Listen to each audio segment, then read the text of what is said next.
Sir सर्वप्रथम तो आपका इस राणा में आने पर बहुत बहुत हार्दिक स्वागत है। बहुत धन्यवाद। सर ये बताइए कि 14 में 19 एमएलए आए थे, 19 में 1 एमएलए रहा, 24 में 2 एमएलए। ये गिरावट का क्या कारण है?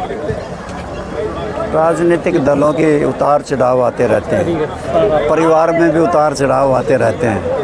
आपको याद होगा कि भारतीय जनता पार्टी के भी 2 सांसद होते थे और वो 400 भी बढ़ाने में कामयाब हो गए थे। और इसी प्रकार से कांग्रेस पार्टी में भी उतार चढ़ाव आए। हमारे राजनीतिक दल हैं, राजनीतिक दलों में उतार चढ़ाव आते रहते हैं। हम लगे हुए हैं पार्टी के जनाधार को मजबूत करने के लिए। हमने हरियाणा प्रदेश की इकाई का गठन किया, पदाधिकारी बनाए, हमने ज़िले के प्रधान बनाए हैं और इसके साथ साथ हमने हल्के के भी प्रधान बनाए हैं। हमारी विभिन्न सेलों के संयोजक भी हमने बनाए हैं। हम इसे संगठन को गांव के स्तर पर ले जाएंगे और पार्टी को मजबूत करेंगे।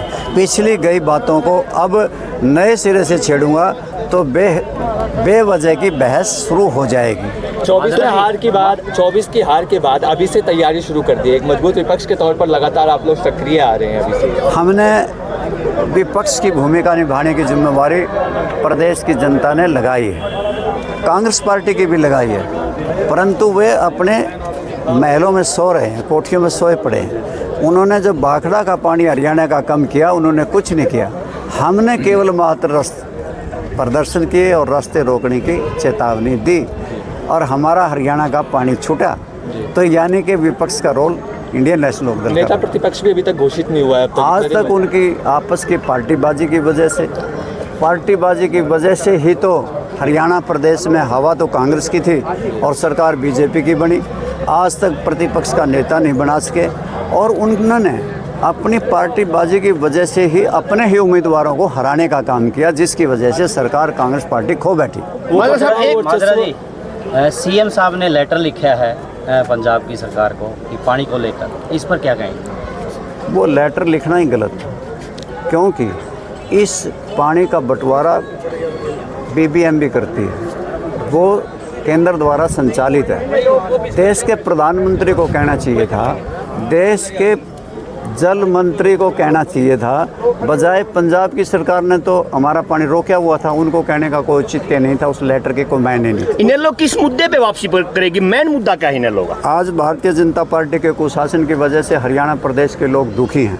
आज हरियाणा प्रदेश में जिस प्रकार से आप बेरोजगारी नंबर 1 पे है, आज हरियाणा प्रदेश अपराध में नंबर 1 पे है, कर्जे लेने में नंबर 1 पे है, आज हरियाणा प्रदेश में विकास नाम की कोई चीज़ नहीं। इन सारे मुद्दों को लेकर के हम लड़ाई लड़ेंगे और फिर से वापसी करेंगे। वो दबदबा वर्चस्व फिर से कैसे कायम करेंगे? एक बार फिर से एक समय था जब इनेलो का राज हुआ करता था हरियाणा में, अब वो फिर से वो दबदबा वर्चस्व कैसे हासिल करेंगे?